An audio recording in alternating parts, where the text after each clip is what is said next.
وہ کون سے نبی تھے جو 950 سال تک اپنی قوم کو سمجھاتے رہے؟ کیا آپ یقین کریں گے؟ ایک نبی ایسے بھی تھے جنہوں نے 1-2 سال نہیں، 10-20 سال نہیں، بلکہ پورے 950 سال تک اپنی قوم کو سمجھایا۔ سوچئے، 950 سال تک لگاتار دعوت دینا، اور پھر بھی لوگ مذاق اڑائیں، پتھر ماریں، پاگل کہیں۔ کون تھے وہ نبی؟ وہ تھے نوح علیہ السلام۔ اور آج کی یہ کہانی صرف ایک کہانی نہیں، یہ صبر، یقین اور اللہ پر بھروسے کی سب سے بڑی مثال ہے۔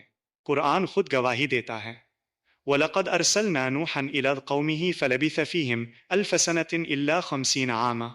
اور ہم نے نوح کو ان کی قوم کی طرف بھیجا تو وہ ان میں 1000 سال سے 50 سال کم ٹھہرے، یعنی 950 سال۔ ذرا ٹھہریے، ہم تو 5 منٹ میں ہار مان لیتے ہیں، ہم تو 5 مہینے میں تھک جاتے ہیں، لیکن نوح علیہ السلام 950 سال تک سمجھاتے رہے، دن میں بھی، رات میں بھی۔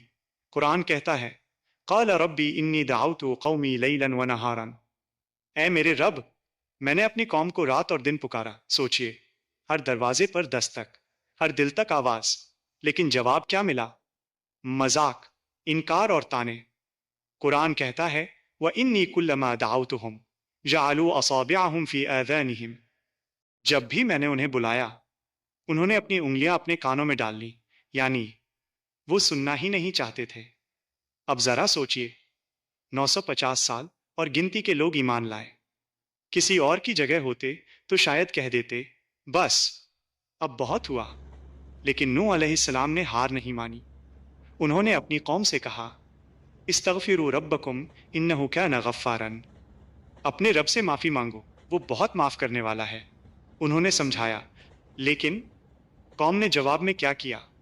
انہیں پاگل کہا، ان کا مذاق اڑایا۔ اور جب اللہ کا حکم آیا تو نوح علیہ السلام نے ایک کشتی بنانی شروع کی، سوکھی زمین پر۔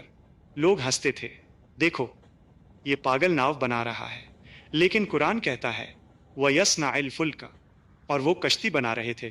پھر وہ دن آیا، آسمان سے پانی، زمین سے پانی۔ فَفَتَحْنَا أَبْوَابَ السَّخَاءِ بِمَاءٍ مُنْهَمِرٍ، تو ہم نے آسمان کے دروازے کھول دیے تیز بارش کے ساتھ، اور سب کچھ ڈوب گیا سوائے ان لوگوں کے جو ایمان لائے۔ یہ صرف عذاب کی کہانی نہیں، یہ صبر کی کہانی ہے۔ 950 سال کی دعوت کا نتیجہ۔